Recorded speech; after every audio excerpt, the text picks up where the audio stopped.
Le Japon, c'est un pays où il faut cultiver la continuité. Je m'appelle Dominique Collard, je suis directeur de recherche au CNRS et ingénieur ICEN de Lille de 1980.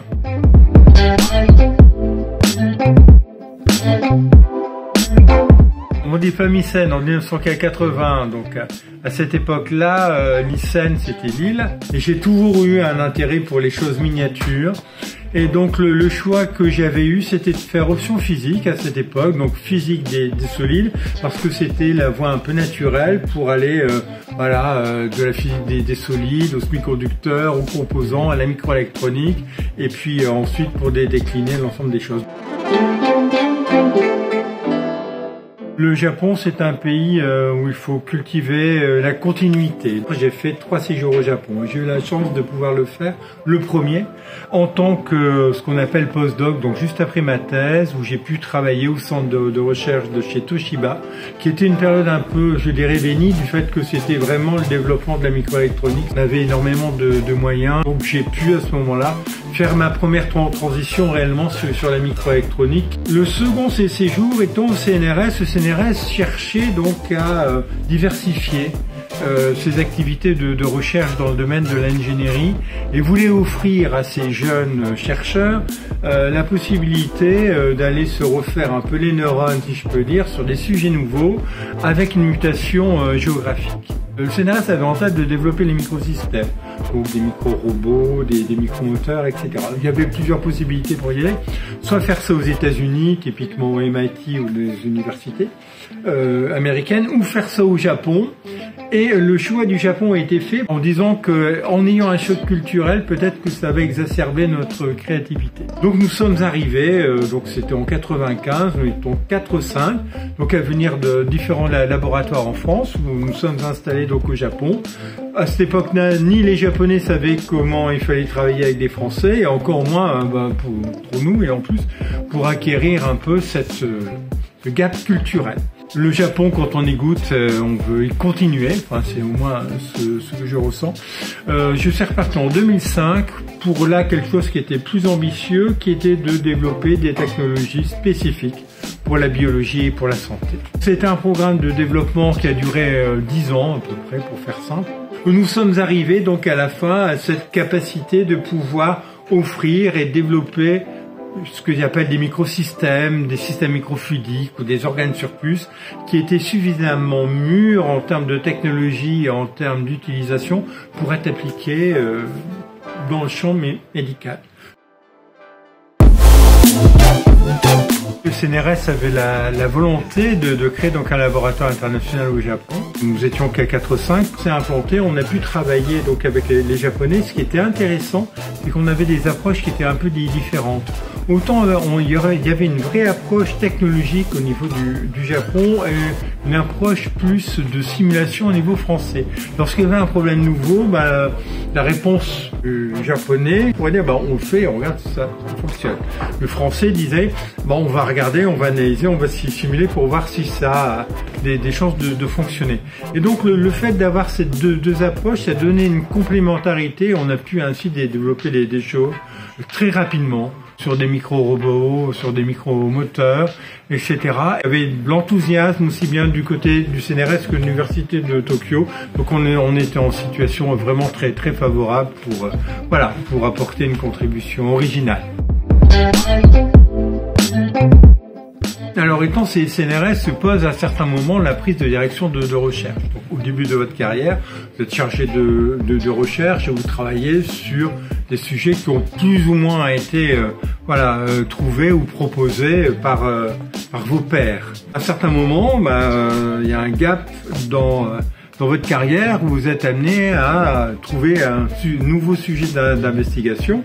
Premièrement pour vous démarquer des sujets antérieurs et pour laisser votre propre marque. On fait ça dans le même environnement, c'est relativement compliqué parce qu'il y a un certain nombre voilà, de cordon à couper, c'est pas évident de le faire.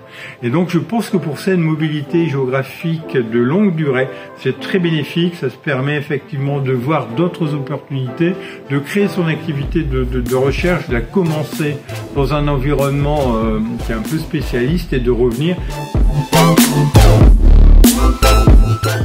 Donc comme j'ai dit, lorsque nous étions au Japon, nous avons développé un certain nombre de technologies qui étaient mûres. Nous cherchons également la possibilité réellement de les appliquer au niveau de la biologie et surtout au niveau de la médecine dans un cadre clinique. Il y avait une opportunité à ce moment-là de le faire en France, et bon, à Lille pour revenir sur mes terres d'origine.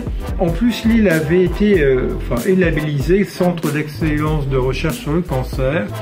Et donc en discutant avec au sein des collègues du centre hospitalier universitaire, on s'aperçoit qu'il y avait une grande convergence qu'il pouvait y avoir entre les dispositifs qu'on avait développés et la recherche sur le cancer. Donc on a proposé donc un programme de transfert de technologie du Japon avec les technologies CNRS Université de Tokyo pour les appliquer dans le champ du cancer avec le CHU de Lille et le centre Oscar Lambret. Et ce programme a eu, je dirais, l'aval de la région, donc on a pu bâtir ce centre et non un nouveau centre de recherche qui s'appelle Rocolil, dans lequel nos technologies sont directement implantées. Et dans ce cadre-là, on a donc développé des systèmes microfluidiques qui permettent de détecter des cellules cancéreuses. Donc le but, c'est, nous sommes dans un programme préclinique où à partir de prélèvements sanguins, donc on filtre le sang pour récupérer des cellules je dirais potentiellement cancéreuses. On utilise nos caractérisations physiques,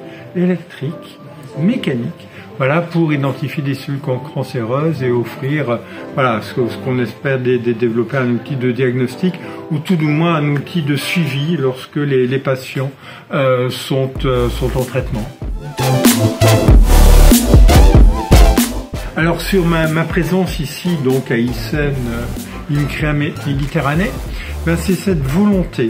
Alors Isen INCREA Méditerranée a donc un savoir-faire important au niveau de l'intelligence artificielle, ce qu'on appelle l'IoT, tout ce qui est la communication, les objets connectés. C'est le bon moment de faire converger ces technologies sur les applications vers la santé. De ce fait-là, donc Isen INCREA Méditerranée a décidé de lancer une option e-santé depuis un certain nombre d'années et j'ai sollicité et pour moi c'est un grand plaisir de pouvoir contribuer suite un peu à l'expérience que j'ai pu avoir pour déterminer soit des axes de recherche et de développement et surtout au niveau de l'enseignement, voilà, pour proposer donc des options voilà, dans lequel on soit réellement proche de la biologie, de la médecine, où on peut faire de l'électronique, de l'informatique, de l'intelligence artificielle, etc.